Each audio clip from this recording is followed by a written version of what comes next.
If you track any other Zen temples or centers, you might have seen some celebrations for the Buddha's birthday in April, because a lot of temples celebrate around April 10th. But there's a smaller percentage of temples that celebrate on May 10th, and my teacher's temple is one of those temples. So here we celebrate the Buddha's birthday on May 10th. So we're almost there. And when I was at my teacher's temple and we were preparing for ordination, it came to be spring and we were trying to find the right date. And my teacher thought it might be auspicious for me to do it on the Buddha's birthday. And so May 10th, this coming Sunday, is the Buddha's birthday, but it's also my birthday. And this year it's my 25th birthday. And because of that, I've been thinking maybe a little more than usual about the story around the Buddha's birth, but also around the idea of choosing a spiritual life. So I wanted to talk about that a little bit. There's a lot to the story of the Buddha. It has all the elements. It has prophecy, it has death, it has miracles.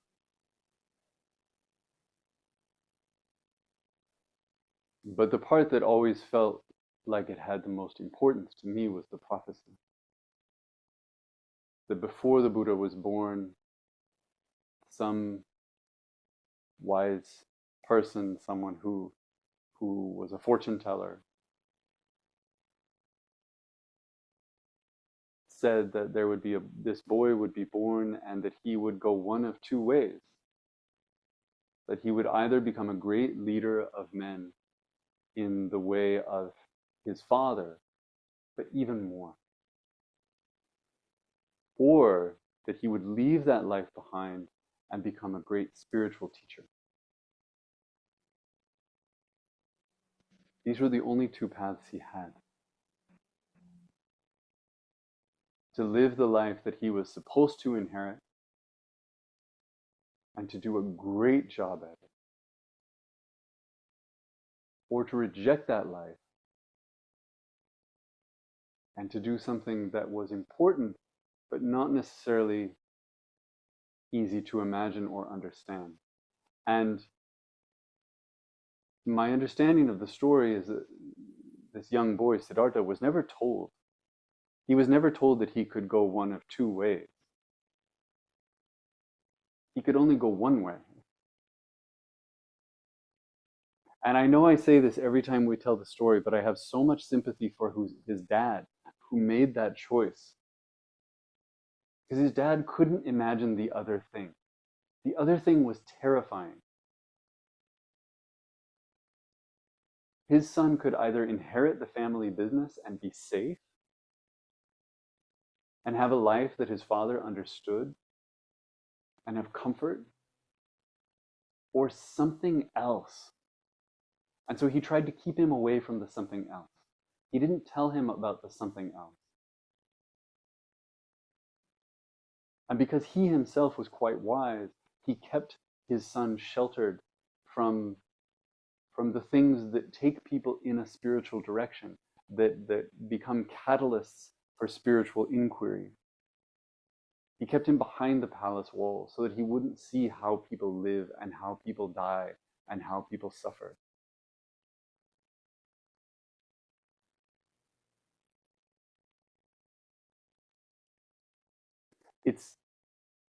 It's a strange quirk of Buddhism for me that we celebrate the Buddha's birth, we celebrate the Buddha's awakening, and we remember the Buddha's death. In many ceremonies, in many traditions, we do this. There's a phone ringing. In many traditions, we do this in one big ceremony called Vesak, one big celebration. And in Zen, we break them up into three different parts. And those are all important. But what we don't have any celebration for, we don't have any special day for, is the day that Siddhartha left the palace, saw the world as it was, and made this choice. Potentially the most important day of his life, a day that shapes our lives. There's no party for that day.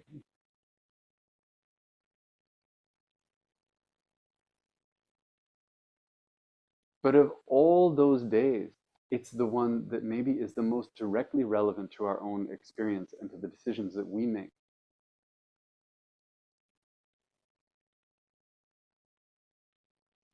When you ordain as a priest in this tradition, we call it shukke tokudo. Tokudo means ordination. Shukke means leaving home. And the leaving home is a reference to the Buddha leaving home. And then, of course, traditionally, it's literal. That monks would leave their families behind and they would go into a monastic life. And they would take up a path that was dictated by the demands of the tradition. They might not cut the ties, though some people did, but they would no longer be bound by them.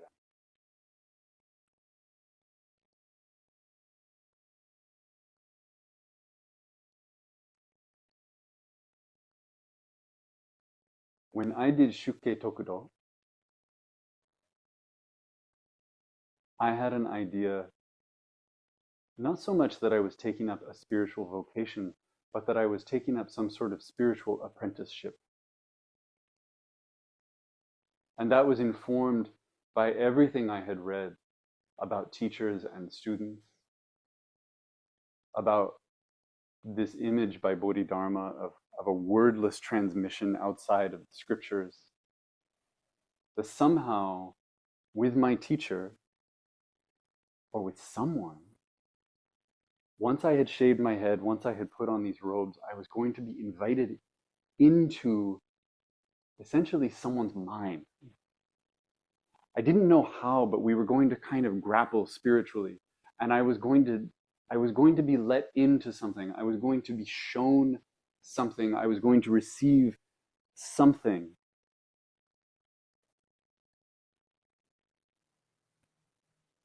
And I would emerge from that kind of something else. Something more, and maybe also something less. Someone who saw something that before he didn't see, and that maybe other people can't see because they haven't gone into that place.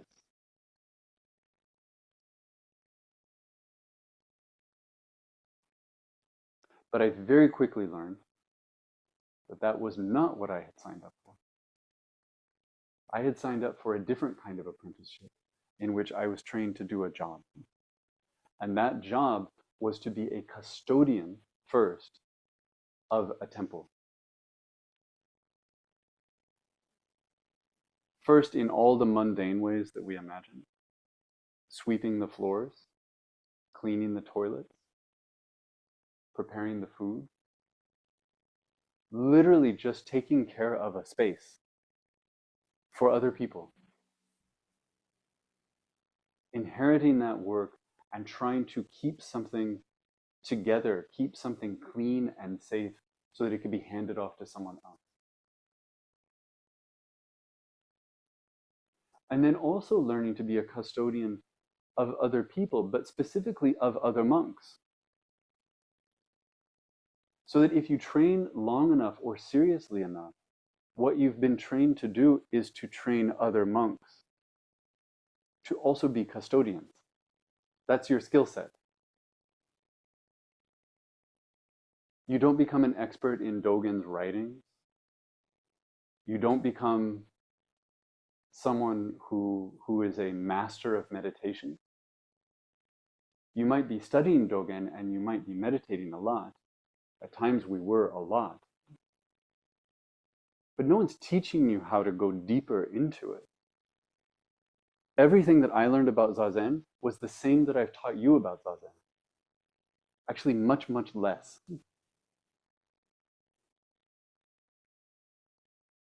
maybe I got a 10-minute introduction to Zazen at the beginning of my life as a monk. And that sustained me for years. There was no curriculum, there was no path. There was no one saying, if you do this, you eventually get a gold star. It was, this also is part of being a custodian. And every once in a while, someone new will come and you'll teach them in the same 10 minutes to do the same thing. And then an hour later, you'll teach them how to clean the floors. It was all equal.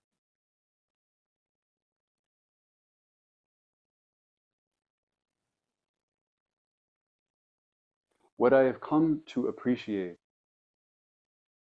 is that though I did ultimately take up a spiritual vocation, and I'm so grateful that I was able to, and I'm so happy when I see other people do it in earnest. Though I did do that,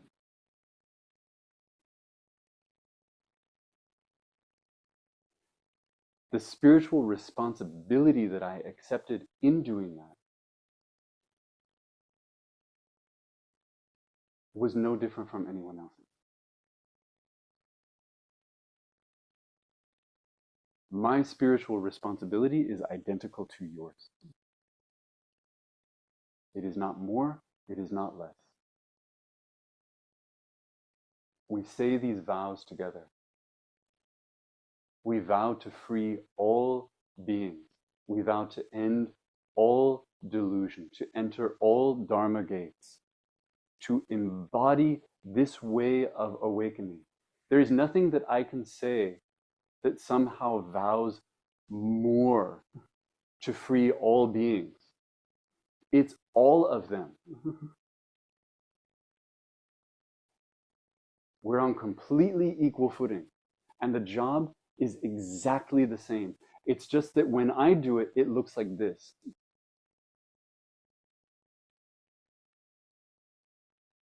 It's dressed in robes. And I have the honor, I have the privilege of giving other people pep talks about vow. It's the best.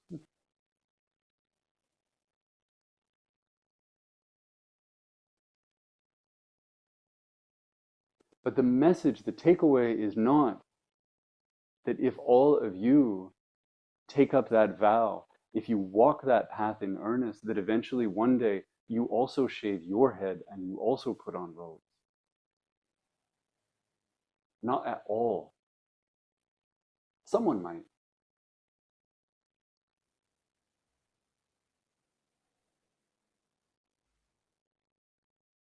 Rather, it's that you take away all the excuses you might have not to fully accept vow, not to fully accept your role and your responsibility as a bodhisattva. And you go forward and you do it. Not because you know how, but because there is no way out.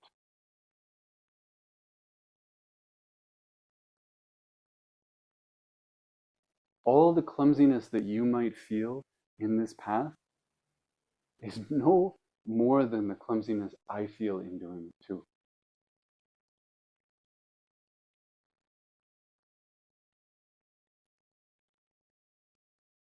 I just look a certain way.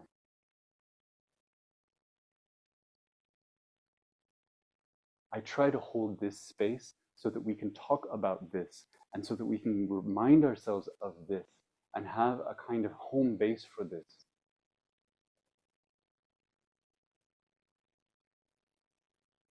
But if my job were to fight fires or to sell insurance or to cook in a kitchen,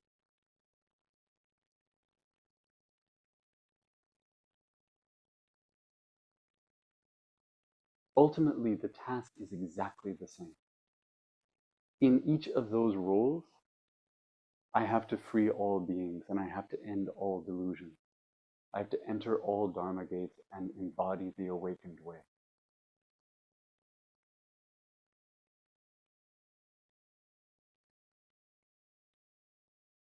in every single moment, in every single circumstance. No matter how other people might understand my job, I understand that that's my job. I might wear this uniform or I might wear a different uniform.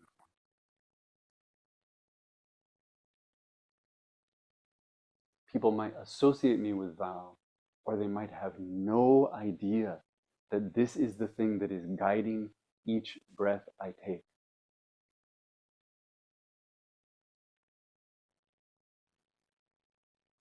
But the responsibility never, ever, ever decreases, and it never, never changes.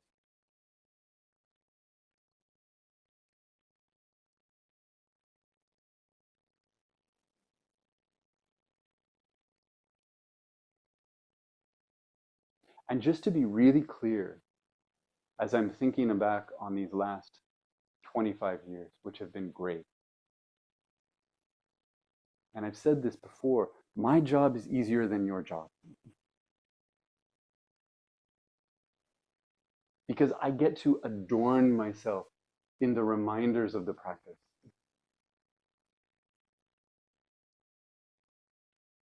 My kids tease me because I smell like incense.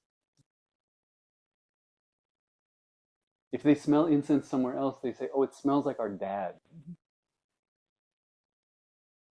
I wear robes and I shave my head, and when people see me, they expect something from me. And so I get to try to meet that.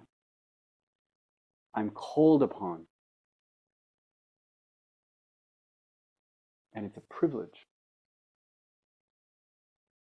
I have really felt this in the last few years because for the first 20 years after I was ordained, I really only ever dressed as a priest, no matter what else I was doing in the world. And then I started doing psychotherapy. And I thought, well, it might make people feel weird if I show up dressed as a priest.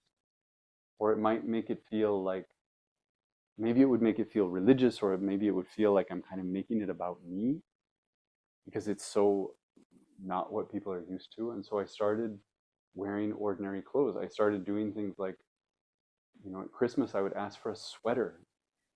I never used to ask for a sweater because what use did I have for a sweater?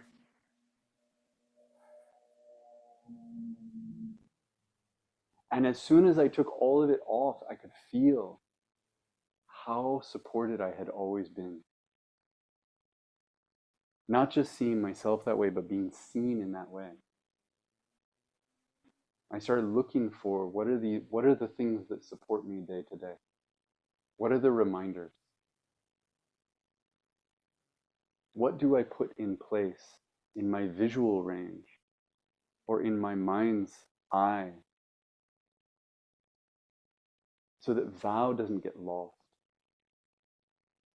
So that this path is still the thing that's right in front of me all the time.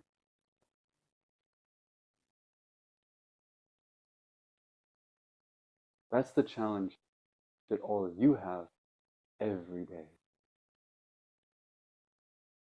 And I have so much respect and so much admiration for the fact that you carry that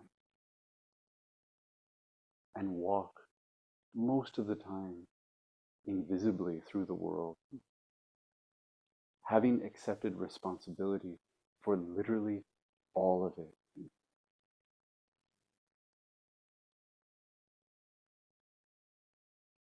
Even though no one is asking you to, and no one knows.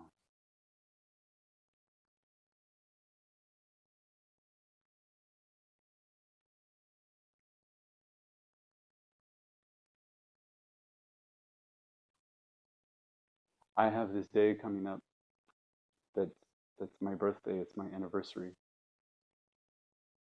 It's a reminder to me of a moment when, maybe not when I made the decision, but when I took a step forward that I then felt like I couldn't walk back. I think for some people that's what it is to receive the precepts. part of why I love that ceremony so much, because I know what that moment is, and I get to be part of it. But not everyone has that moment either.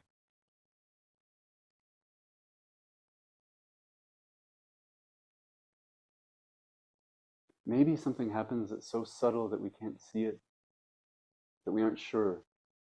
But I suspect that everyone here, if you really feel the power of that vow, if you feel that you're carrying it, you probably have a moment when you made the decision that the Buddha made. When you decided, I have to walk in this direction. There's really no option B. And if you do know when that moment was, I hope you'll reflect on it, and I hope that you'll find a way to celebrate it, because that moment mattered a lot. And that's where I'll stop.